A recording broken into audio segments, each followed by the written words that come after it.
Gate बंद कर दो।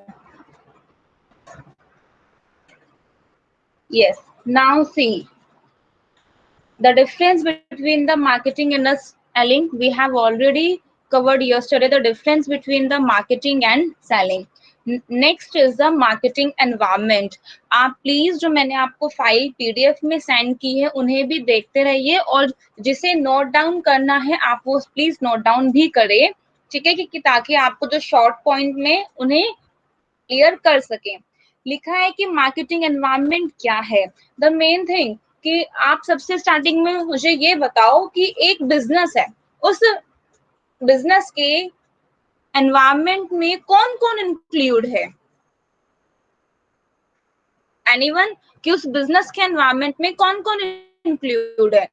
यानी उस बिजनेस के एनवायरनमेंट में अगर मैं बात करती हूँ तो यानी कि मेरे सप्लायर भी हैं, तो सप्लायर अब क्या है? सप्लायर मेरा इंटरनल है या सप्लायर मेरा एक्सटर्नल है?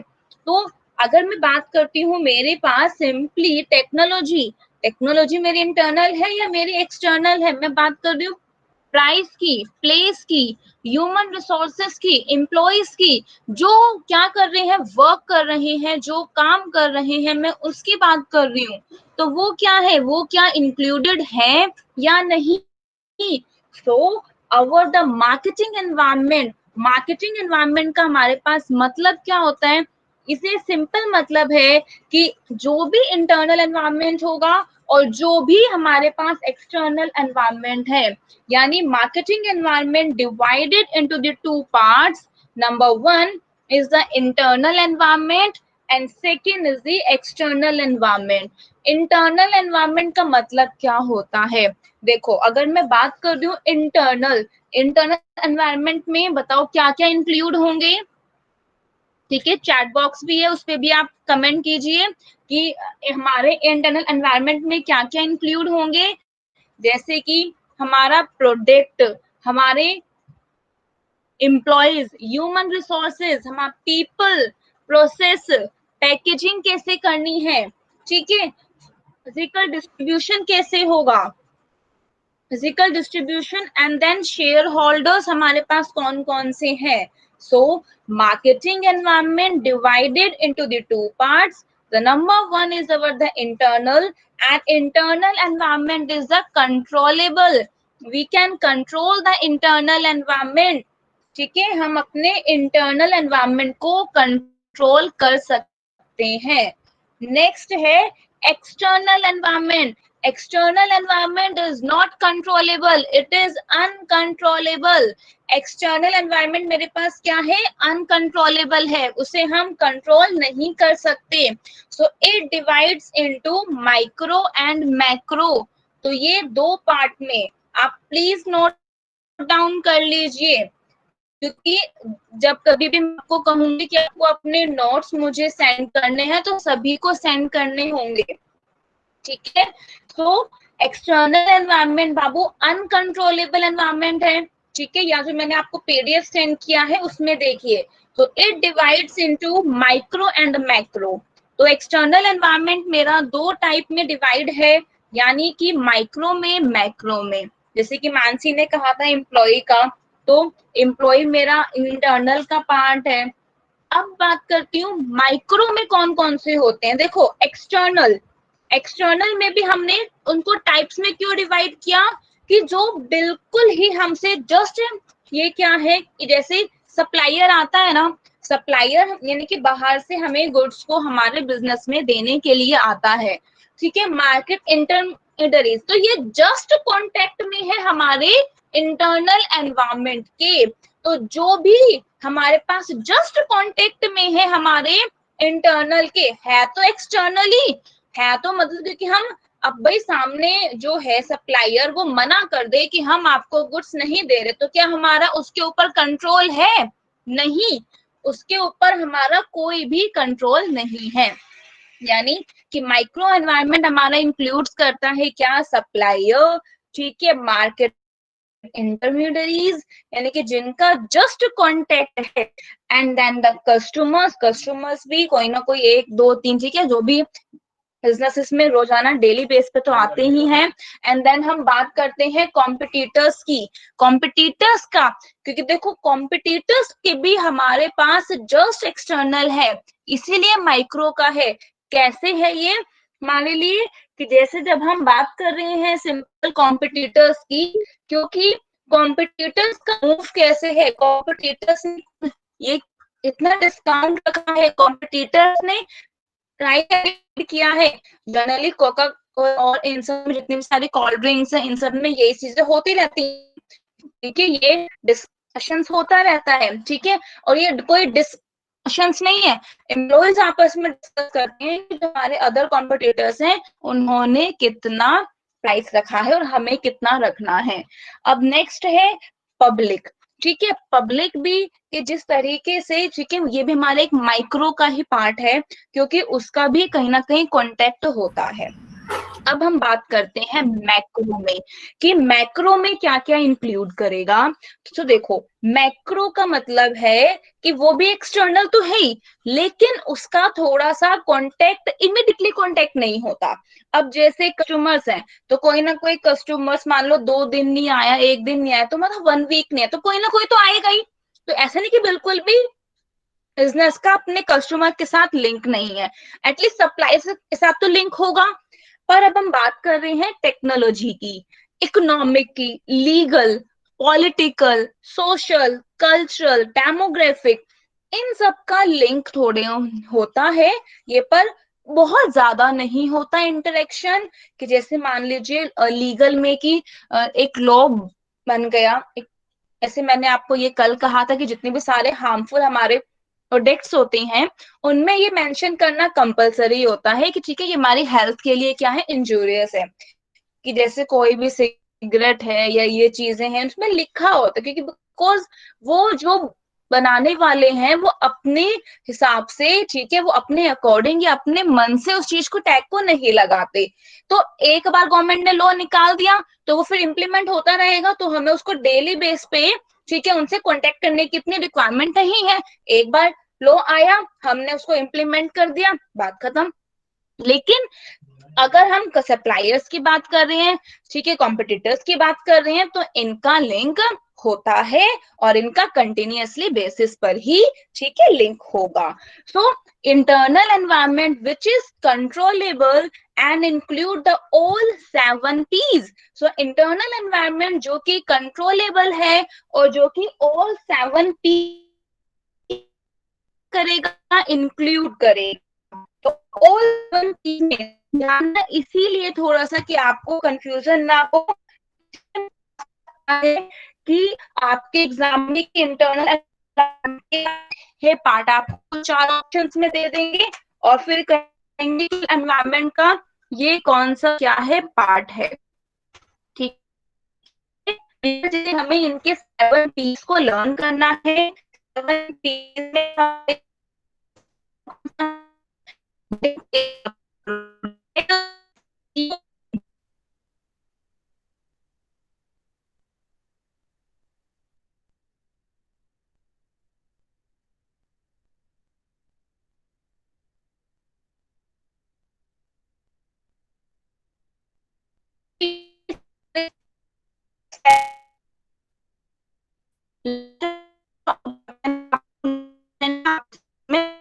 कौन कौन सी चीजें, देखो 4 तो सबको लर्न होंगी क्योंकि हमने स्टैंडर्ड में भी किए थे। तो कौन कौन से product, price, place, promotion, physical institution, packaging, process, people, ठीक है। तो ये हमारे पास क्या हो गया, ये 3। तो यानी स्टार्टिंग के 4 is the product, price, place, promotion, and then physical distribution में ही आप डायरेक्ट में भी देख सकते हैं, पैकेजिंग भी, ठीक है, वो भी आपका डिस्ट्रीब्यूशन का पार्ट है। And then process, the people, कि हम कौन से प्रोसेस को क्या कर रहे हैं, अडॉप्ट कर रहे हैं। मैम आवाज कट कट के आ रही है।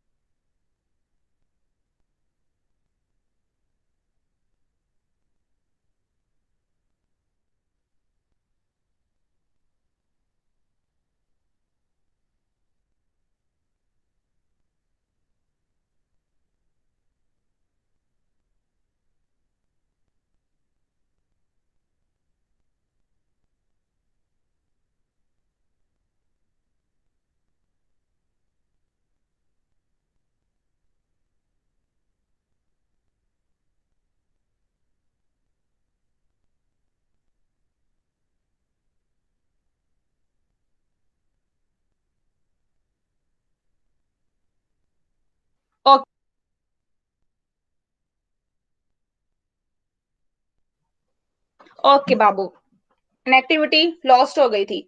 अब हम बात करते हैं कि इसमें क्या है, ठीक है, और जो कौन से हमारे इंटरनल एनवायरनमेंट में और कौन सा पार्ट इसमें इंक्लूड है, ठीक है। ह्यूमन रिसोर्सेज भी, मिशन, ह्यूमन रिसोर्सेज अगर हम बात करते हैं ह्यूमन के अंदर ही इंक्लूड है। हम बात करते हैं ऑब्जेक्टिव की, तो ऑब्जेक्टिव यानी कि ये हमारा सारा प्रोसेस में इंक्लूड है। और शेयर होल्डर्स, तो ये भी हमारे यानी कि कंपनी के इंटरनल है, क्योंकि हमारी कंपनी के शेयर होल्डर्स क्या है, ऑनर है, तो ये भी उसी में ही क्या है, इंक्लूड है। ठीक है, तो ये हमारे कौन सा हो गया, इंटरनल एनवायरनमेंट। हम नेक्स्ट की बात कर रहे हैं एक्सटर्नल एनवायरनमेंट। तो एक्सटर्नल एनवायरनमेंट इंक्लूड क्या करेगा, एक्सटर्नल एनवायरनमेंट इंक्लूड क्या करता है आपका, कौन सा, micro environment, suppliers, market intermediaries, customers, competitors, public. अब तक में तो कोई डाउट तो नहीं है किसी को। अब देखो, technology, economic, legal, political, social, cultural. ठीक है, आई इन सब में से तो किसी को कोई डाउट नहीं होगा। ठीक है, एक एग्जाम में क्वेश्चन था कि व्हाट इज एनवायरमेंटल स्कैनिंग। ठीक है, एनवायरमेंटल स्कैनिंग, या फिर आपको एक सिंपल डेफिनेशन दे देंगे, यू हैव टू आइडेंटिफाई कि वो कौन सी डेफिनेशन है। सो एनवायरमेंटल स्कैन करने का क्या है, सिंपल है। देखो हमें क्या करना है, we have to just observe. देखो स्कैनिंग का मतलब क्या होता है, स्कैनिंग का मतलब क्या होता है कि हमारे पास जितनों भी ऑब्जर्वेशंस है, ठीक है, जो भी हमारे पास फाइंडिंग्स है, उसे क्या करना, उसे छानबीन करना, यानी कि उसको स्कैन करना। ठीक है, सो स्कैनिंग इन्वॉल्व करता है observation, परसुअल of secondary source of the information, कि जो हमारे पास सेकेंडरी सोर्स ऑफ इंफॉर्मेशन है, ठीक है, उससे क्या करना, हमें कलेक्ट करना, उसे हमें स्कैन यानी कि उसे ऑब्जर्व करना, एनालाइज करना। जैसे हमारे पास स्कैनर है, तो वो स्कैनर क्या करते हैं कि जो हमारे पास इमेजेस होती है उसको एज इट इज दे देता है। लेकिन हम ह्यूमन बीइंग है, तो हमारे पास जो भी हम चीजों को स्कैन करेंगे, देखेंगे, तो उसको एज इट इज तो नहीं कर सकते ना, ऑफ करेंगे।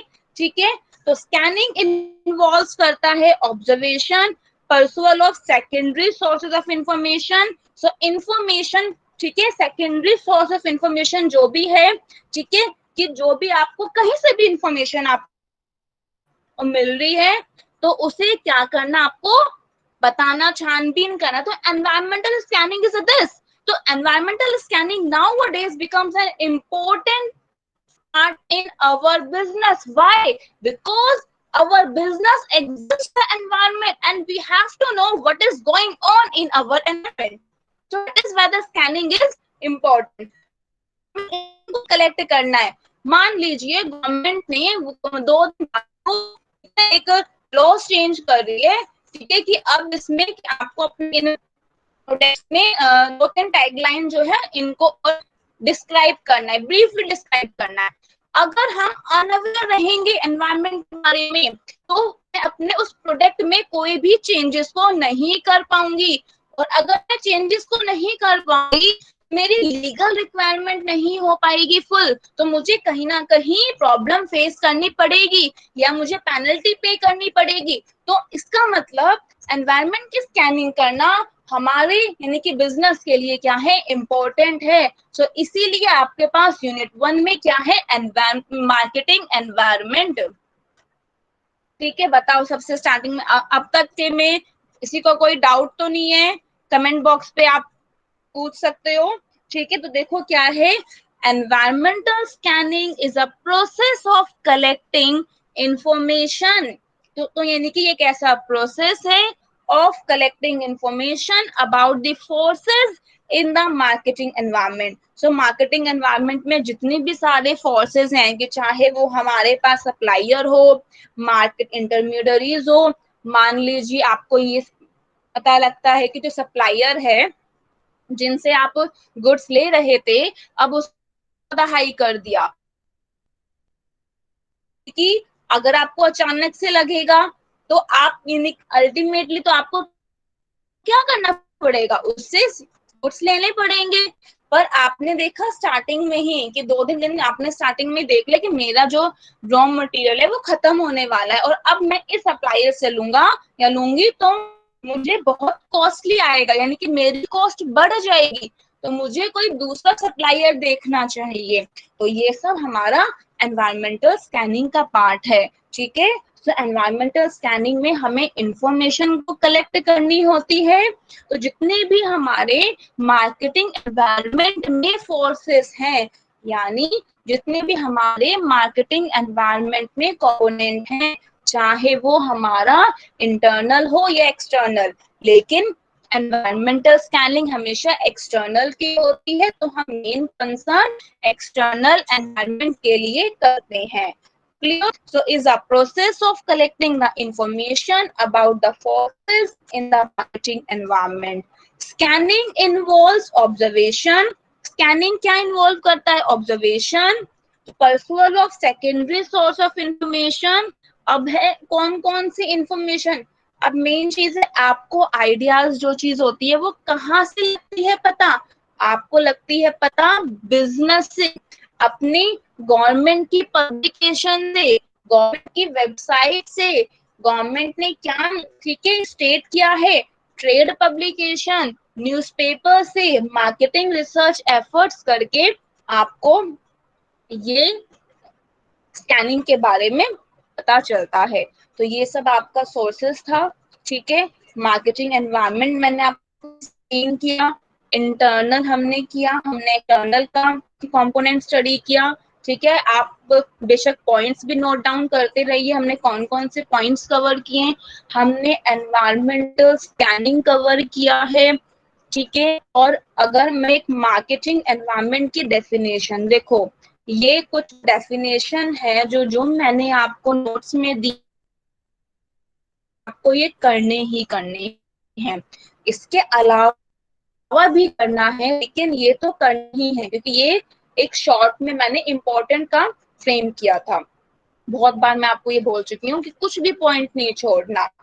एग्जाम में डेफिनेशन आ जाती है, ये डेफिनेशन दे दी और दिस इज सेड बाय, और ये डेफिनेशन किसके द्वारा कही गई है। So according to the Philip Kotler के according marketing environment refers to external factors. तो मार्केटिंग एनवायरनमेंट का मतलब होता है क्या, एक्सटर्नल फैक्टर्स। देखो एक्चुअल में हम जब कभी भी मार्केटिंग एनवायरनमेंट की बात कर रहे हैं तो स्टार्टिंग में फिलिप कॉटलर ने कहा ये तो वो एनवायरनमेंट है, ये तो एक्सटर्नल फैक्टर्स की बात की जा रही है कि जो कि हमारी कंपनी की एबिलिटी को अफेक्ट करता है, सिर्फ वही फैक्टर्स जो कि कंपनी की एबिलिटी को अफेक्ट करे, ठीक है। पर धीरे धीरे जब कभी भी रिसर्च हुई तब ये समझ में आया कि एनवायरनमेंट में सिर्फ और सिर्फ एक्सटर्नल फैक्टर्स ही नहीं है, एंड वेल एज एक्सटर्नल दोनों ही हमारे पास कंपोनेंट हैं।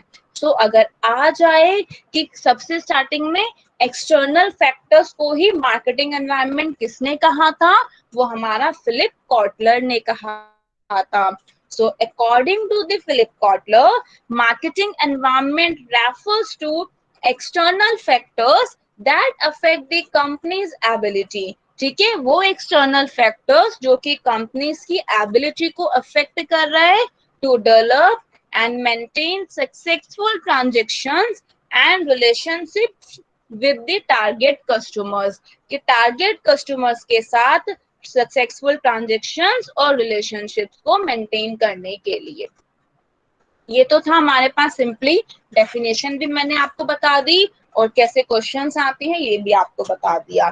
देखो अब आता है कि what do you mean by customer delight, ठीक है। स्टेटमेंट दे देंगे, आपको आइडेंटिफाई करना होगा कि ये स्टेटमेंट से क्या मतलब है। देखो डिलाइट, ये मतलब कह रहे हैं कि देखो हमारे पास, देखो मेन चीज क्या है, कस्टमर को क्या करना है, कस्टमर डिलाइट माने कस्टमर हैप्पी। तो कस्टमर हैप्पी कब होगा, तो कस्टमर हैप्पी तभी होगा कि जब उसकी जरूरत पूरी होगी, जब उसकी नीड्स पूरी होगी। वो आपके बिजनेस में आया है, उसे चाहिए कस्टमर को उसकी, आपको उसने अपनी नीड्स बताई, ठीक है, और आपके यहाँ पे उसकी नीड्स क्या हो गई है, फुलफिल हो गई है। तो हमारे बिजनेस में हमें ये प्रैक्टिस करनी चाहिए, कोशिश करनी चाहिए कि जो भी कस्टमर आ रहा है तो हमें उसकी नीड्स को फुलफिल करें, उसकी नीड्स को सेटिस्फाई करें। अब मेन चीज आती है कि सेटिस्फेक्शन, ये ठीक है। अब आप कह सकते हो कि मैम अगर वो सेटिस्फाइड है तो यहाँ पे हम सेटिस्फेक्शन भी तो वर्ड लगा सकते हैं, यहाँ हमने डिलाइट वर्ड क्यों यूज किया? तो delight is the beyond the satisfaction. Delight का मतलब क्या हो गया?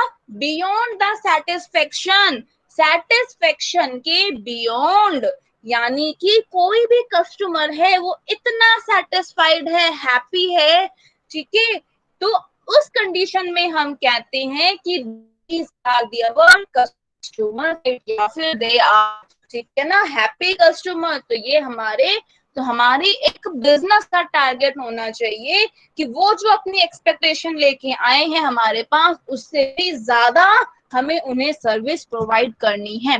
अब ये कैसे होगा, मेन चीज है। अब बात आती है कि कस्टमर सेटिस्फाइड भी होगा तो क्या वो हमें डिस्कस करेगा, क्या वो हमें बोलेगा कि हम बहुत सेटिस्फाइड हैं? तो when the marketers able to know, जब मार्केटर्स को देखो, या तो कुछ कस्टमर्स ऐसे होते हैं कि जो कि सीधा बता देते हैं कि हमें ये गुड्स चाहिए, ये मेरी क्या है, और लेकिन कुछ नहीं बता पाते। तो हमें इस तरीके से कस्टमर्स की स्टडी करनी है। तभी तो हमारा नेक्स्ट टॉपिक है कंज्यूमर बिहेवियर। तो हमें उस तरीके से उसकी स्टडी करनी है कि जो उन्होंने सीक्रेट्स नहीं बताए हैं हम उन्हें फाइंड आउट करने की कोशिश करें। हमने देखा कि वो जो कस्टमर है वो ना महंगे जो प्राइस के जो है वो जीन्स है, टॉप है, वो नहीं ले रहा। तो इसका मतलब है, और वो बोल भी नहीं आ रहा कि बहुत कॉस्टली है। तो हमने ये एनालाइज किया और हमने उन्हें एक रीजनेबल, अच्छा से, हमारे पास ऐसे भी कस्टमर्स हैं कि जो कि कंप्लीटली स्टेट नहीं करते, बताते नहीं हैं, तो हमें उनकी भी नीड्स को क्या करना है, मार्केटर्स को फुल करना है। मैम ऊपर के 3 पॉइंट छूट गए, 3 पॉइंट कौन से? प्रीति बताइएगा 3 पॉइंट कौन से छूट गए?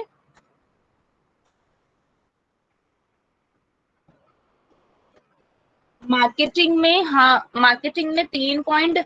एनवायरमेंटल स्कैनिंग आपको बताया मैंने, एक्सटर्नल एनवायरमेंट था। बाबू ये सब तो ये पॉइंट सिंपल है, ये मैंने इसीलिए ही लीव कर दिए। बाकी मैं आपको एक बार इसके बाद कस्टमर डिलाइट के बाद एक्सप्लेन कर देती हूँ, क्योंकि ये आपको आता होगा ना कि इकोनॉमिक एनवायरमेंट कौन सा है, सोशियो इकोनॉमिक, पॉलिटिकल। तो मैं इसके बाद आपको एक्सप्लेन कर देती हूँ, ठीक है। एक बार कस्टमर डिलाइट के बाद, ये मैंने छोड़े नहीं थे, ये मैंने सिंपली इसीलिए ये मैंने लीव किए कि ये तो इजी से है पॉइंट्स कि हम, क्योंकि जो भी हमारे कॉमर्स के स्टूडेंट हैं इनको इकोनॉमिक सोशल तो हम कब से सुनते आए हैं, तो मैंने ये इसलिए छोड़ दिए थे। मैं आपको एक बार इसके बाद एक्सप्लेन कर दूंगी। सो कस्टमर डिलाइट में when the marketers able to know the stated and unstated secret, ठीक है, और द रियल वीड्स, यानी कि रियल वीड्स को देखो बहुत ही कम मार्केटर्स होते हैं। देखो कस्टमर्स क्या है, आप कस्टमर्स को कितना भी, जो अनसेटिस्फाइड है ना वो कभी सेटिस्फाइड होगा ही नहीं, पर हमारी एक एज अ बिजनेस कोशिश लगी रहेगी कि ठीक है कि उनकी एक्चुअल में रियल प्रॉब्लम क्या है, उनका रियल नीड्स क्या है, हम उसे सेटिस्फाइड करें। सो कह रहे when marketers able to know the stated unstated secret real needs and the present products to the customer, ठीक है ना, और कस्टमर्स को इस तरीके से प्रोडक्ट प्रेजेंट करते हैं कि उनकी नीड सेटिस्फाइड हो जाती है और customers become more satisfied, happy, ठीक है, beyond the satisfaction. So please underline it कि बियॉन्ड द सेटिस्फेक्शन ये वर्ड्स आए हैं एग्जाम में।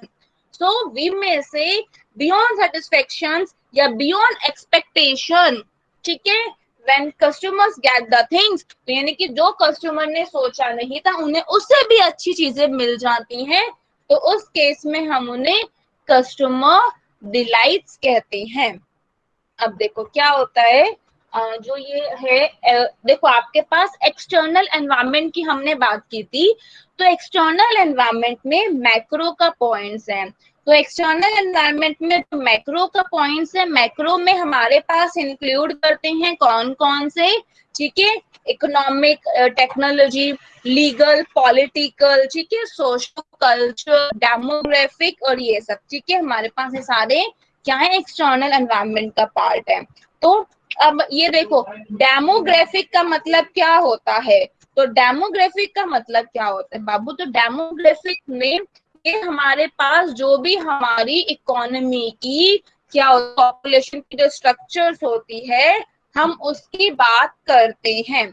यानी कि डेमोग्राफिक एनवायरमेंट इंक्लूड करता है size and growth of population, यानी कि पॉपुलेशन की साइज और ग्रोथ, ठीक है। देखो पॉपुलेशन में कितना साइज, देखो ये भी तो डिपेंड करेगा, आपके पास जो आपका मैक्रो एनवायरनमेंट है, मान लीजिए आप उस एरिया में काम करते हैं जहां पर क्या है, पॉपुलेशन ही नहीं है या फिर कम पॉपुलेशन है, और वहां की पॉपुलेशन का क्या है, टेस्ट क्या है, तो ये मैटर करता है।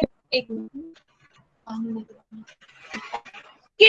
तो देखो the size and growth population क्या करता है। अब देखो आपका यानी कि एक साड़ी का काम है, तो अब वहां पे आपके उस एरिया में जो है मेन जो पॉपुलेशन है, कि जो मेन ज्यादा आ रही है, वो सिंपल क्या है, बच्चे ज्यादा हैं वहां, तो ऑब्वियसली इतनी सेल नहीं हो पाएगी। तो हमारा जो बिजनेस है इसके ऊपर भी डिपेंड करता है, इसकी सेल पर भी डिपेंड होगी, हमारी सेल इस पे डिपेंड है। That is composition in age, लेकिन वहां पे कंपटीशन मेल की ज्यादा है तो उतनी सेल नहीं होगी। एजुकेशन, आपने ठीक है ना एक इंस्टीट्यूशन खोल दिया, ठीक है, आपने अपना कोचिंग सेंटर स्टार्ट किया, लेकिन वहां लोग इतने एजुकेशन को लेके क्या है, अवेयर नहीं है, वो के लोग नहीं है, या फिर वहां पे वो भी नहीं होगा। सो एज, सेक्स, एजुकेशन, ठीक है, इनकम, एथनिक बैकग्राउंड, मैरिज, ठीक है, तो डेथ रेट, रेशियल, ये सभी कुछ जो कि हमारी पॉपुलेशन से जुड़ा हुआ है, कि एथनिक बैकग्राउंड कैसे है, आप सिंपल सीधी सी है, आप उस साड़ी के काम को बाहर कर सकते हो, नहीं, बाहर उनका एथनिक बैकग्राउंड नहीं है, बाहर उनके कस्टम्स डिफरेंट है। तो हमारा ये डेमोग्राफिक कंडीशन, डेमोग्राफिक एनवायरनमेंट है, ये भी अफेक्ट करता है हमारे बिजनेस को। अब हम बात करते हैं इकोनॉमिक एनवायरनमेंट में, सॉरी इकोनॉमिक में। तो इकोनॉमिक इंक्लूड करता, देखो इकोनॉमिक का सिस्टम कैसा है, ठीक है, इकोनॉमिक पॉलिसीज कैसी हैं, क्या हमारी गवर्नमेंट ने हमारे लिए फेवरेबल, जैसे अभी हमारी गवर्नमेंट ने क्या डिसाइड किया है कि जितनी भी रिक्शाज हैं जो भी यानी कि बैटरी से स्टार्ट होंगी, तो उन जो बैटरी से स्टार्ट होंगी उन्हें गवर्नमेंट सब्सिडी प्रोवाइड करेगी। तो ये किस लिए किया गया है, उस चीज को एनहांस करने के लिए, ठीक है, कि इलेक्ट्रिसिटी या ई जो भी सारे रिक्शाज हैं, ई ऑटो हैं, ई कार्स हैं, उनका भी सुनने में आ रहे हैं, ठीक है, न्यूज में है कि 3 साल बाद 4 साल बाद, ठीक है ना, और इसके अंदर ही वो जो भी चार्ज स्टेशन है वो भी सेटअप कर दिए जाएंगे। तो इसमें क्या है, तो यानी कि हमारी इकोनॉमी, जो हमें कौन के हिसाब से इकोनॉमिक में क्या प्लान्स हो रहे हैं, पॉलिसीज इकोनॉमी कैसे डिटरमाइन करता है, ठीक है। तो ये बताइए अब तक के तो कोई डाउट नहीं है डेमोग्राफी और इकोनॉमिक में। अब नेक्स्ट हम बात करते हैं जो कल्चर, देखो अब वही मैंने आपको बोला कि दिस बिलीफ क्या है, वैल्यू, ठीक है, बहुत चीजें हमारे बिजनेस में ऐसी हैं, आपका अलग अलग टाइप का क्या बिजनेस है, कि जैसे कस्टम, ठीक है, वहां के एक लोग उस कस्टम्स को फॉलो करते हैं या नहीं। वॉइस नहीं आ रही है, क्या बज रहा है, पियानो बज रहा है, अभी 1 मिनट कनेक्शन चेक करती हूँ। अब देखो, अब ठीक है,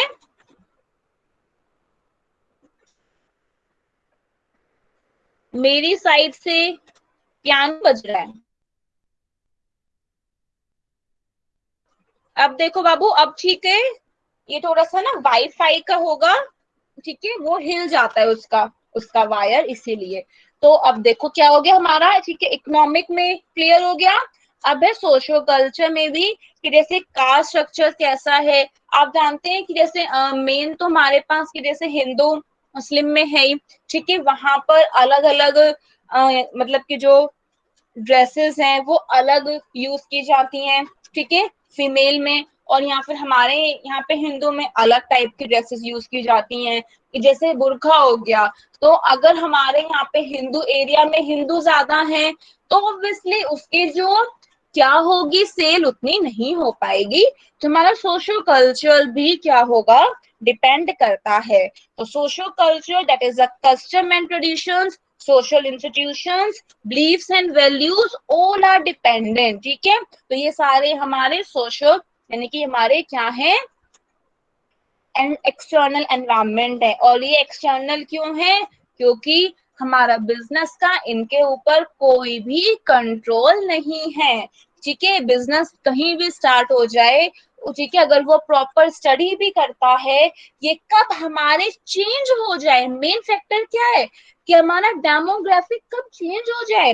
जैसे कोरोना वायरस के चक्कर में ही कितने सारे जितने भी एज के मतलब 60 से अबव है, कितने लोग थे, कितने ज्यादा उनमें क्या हुई है, डेथ हुई है, ठीक है। तो अचानक ये डेमोग्राफिक स्ट्रक्चर्स क्या हो गया, चेंज हो गया। इसीलिए हमारा बिजनेस पे, ठीक है, इन फैक्टर्स पे कोई भी कंट्रोल नहीं है। अब हम बात करते हैं पॉलिटिकल लीगल पर। तो political legal includes the political system, ठीक है, कि हमारी गवर्नमेंट की एबिलिटी कैसी है, गवर्नमेंट में कौन कौन से डिसीजन ले रही है, गवर्नमेंट के ऑर्डर्स क्या हैं, गवर्नमेंट ने, ठीक है, हमारे लिए कौन सी पॉलिसी को यानी कि स्टार्ट किया है। जैसा कि हम देख ही रहे हैं कि हमारी सेंट्रल गवर्नमेंट, ठीक है, क्या क्या स्टार्ट कर रही है। कि जैसे हमारी सेंट्रल गवर्नमेंट ने कहा कि ठीक है, अभी क्या हो जाएगा, लॉकडाउन हो जाएगा, तो फिर हम सभी के बिजनेस या सभी का काम क्या हो गया, बंद हो गया। तो हमें अल्टीमेटली हमारे, ठीक है, पॉलिटिकल नेचर पे भी, ठीक है, उनको डिसाइड करना होगा, या पॉलिटिकल नेचर के अकॉर्डिंग हमें एक्ट करना होगा।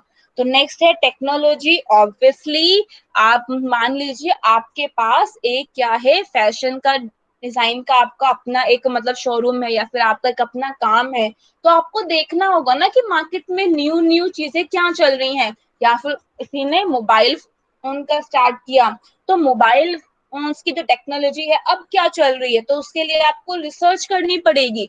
रिसर्च ये लोग यानी कि बहुत अमाउंट पैसा खर्च करते हैं रिसर्च को सेटअप करने में, ठीक है, रिसर्च को करने के लिए। इन्वेंशन, इंफॉर्मेशन टेक्नोलॉजी, तो ये सभी में क्या है, मान लीजिए कि टेक्निक जो टेक्नोलॉजी है वो न्यू टाइप की टेक्नोलॉजी आ रही है, और आपका जो बिजनेस है वो उसके ऊपर डिपेंड करता है।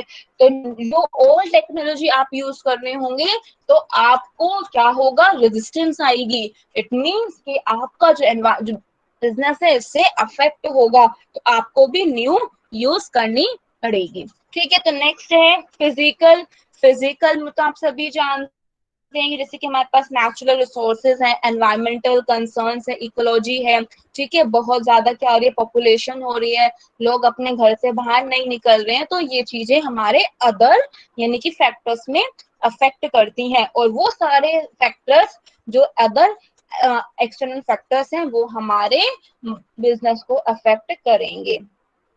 बताइए, अब तक के में तो कोई डाउट नहीं है किसी को, ठीक है। मार्केटिंग एनवायरनमेंट तो मैंने एक एक आपको जो ये पॉइंट रह गया था वो भी मैंने आपको समझा दिया, ठीक है। कोई डाउट तो नहीं है किसी को। अब नेक्स्ट पे आइए। नेक्स्ट क्या लिखा है, marketing environment also includes economic and non economic environment. तो देखो एक्चुअल में क्या है कि ना अलग अलग बाबू रिसर्चर्स और अलग अलग ऑथर्स ने मार्केटिंग एनवायरनमेंट के डिफरेंट टाइप्स की डेफिनेशन दी है। So I have try to cover all those type of the different definition, क्योंकि आपके पास आ जाता है स्टेटमेंट की फॉर्म में कि मार्केटिंग एनवायरनमेंट ऑल्सो इंक्लूड, ठीक है, नंबर 1। देखो स्टार्टिंग में तो आपको इंटरनल और एक्सटर्नल पे भी टिक करना है, वो तो मेन है ही है, ठीक है। अगर मान लो वो पॉइंट नहीं है, ठीक है, क्योंकि हमारे पास एमसीक्यू की फ्रेम में वो पॉइंट नहीं है, तो नेक्स्ट पॉइंट आपका हो सकता है वो है economic and non economic environment, ठीक है, चाहे आपके पास political and non political environment. So main है कॉमनली इकोनॉमिक और नॉन इकोनॉमिक एनवायरनमेंट ज्यादा यूज होता है। तो इकोनॉमिक एनवायरनमेंट क्या है, तो देखो इकोनॉमिक एनवायरनमेंट हमने एक्सप्लेन किया, और नॉन इकोनॉमिक एनवायरनमेंट यानी other than economic, economic environment को छोड़ के जितने भी सारे फैक्टर्स हैं, like demograph, socio cultural, legal, political, educational, culture factors, ठीक है, तो ये हमारा है नॉन इकोनॉमिक एनवायरनमेंट, ठीक है। तो economic environment includes economic system. हाँ, और ये भी याद रखना कि जो इकोनॉमिक एनवायरनमेंट में क्या क्या इंक्लूड होगा। तो इकोनॉमिक एनवायरनमेंट इंक्लूड्स करेगा इकोनॉमिक सिस्टम, चाहे वो कैपिटलिस्ट, सोशलिज्म हो, मिक्स्ड हो, ठीक है। तो आ जाता है कि इकोनॉमिक एनवायरनमेंट कंप्राइजेस ऑफ, तो आपको 3-4 ऑप्शन दे देंगे, उसमें से आपको, ठीक है, सिलेक्ट करना पड़ेगा कि कौन सा, ठीक है, एनवायरनमेंट है। तो इसीलिए आपको हर पॉइंट को स्टडी करना है अच्छे से कि कौन सा पॉइंट आपका एमसीक्यू में आ जाए। सो economic environment includes economic system, capitalist, socialism, mixed economy, ठीक है, quality of the economic system, तो इकोनॉमिक सिस्टम पे आ गया, इकोनॉमिक डेवलपमेंट भी है, फिस्कल भी इकोनॉमिक का पार्ट है, इंडस्ट्रियल, एग्रीकल्चर, ये सब हमारा इकोनॉमिक का पार्ट है, ठीक है। फॉरेन ट्रेड पॉलिसी भी, फैक्टर एंडोमेंट, फैक्टर एंडोमेंट का मतलब आपके पास जितने भी सारे हमारे चाहे फैक्टर्स ऑफ प्रोटेक्शन है, ये भी इकोनॉमिक का पार्ट है, इंटरनेशनल इकोनॉमिक रिलेशंस, ये सब हमारा इकोनॉमिक का पार्ट है। तो इट मीन्स कि हमारे इकोनॉमिक एनवायरनमेंट में इंक्लूड करते हैं, इकोनॉमिक एनवायरनमेंट में कंप्राइजेस है। Next is the non economic system. Non-economic system includes all the parts of the macro environment, बस other than your economic, economic के अलावा जो भी आपका मैक्रो एनवायरनमेंट में इंक्लूड करता है उसे हम नॉन इकोनॉमिक सिस्टम कहते हैं, जैसे कि demographic, socio cultural, legal, political, educational, culture, तो ये सब हमारा इकोनॉमिक के अलावा है, ठीक है, तो हमारा नॉन इकोनॉमिक एनवायरनमेंट में है। सो मार्केटिंग एनवायरनमेंट के जितनी सारी डेफिनेशन थी या फिर जितना भी है इम्पोर्टेंट वो मैंने समझा दिया।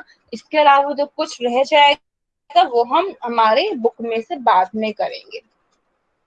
तो आज के लिए, क्योंकि हमारा नेक्स्ट टॉपिक है कंज्यूमर बिहेवियर, तो वो हमारी नेक्स्ट क्लास में ही होगा, क्योंकि वो मैं चाहती हूँ कि एक टॉपिक हमारा कंप्लीटली हमारी एक क्लास में क्लियर हो जाए। तो आज के लिए आप ये बताइए, आपको कोई डाउट है किसी को? चैट बॉक्स पे कमेंट कर दो, डाउट हो तो आप पूछ लो मुझसे।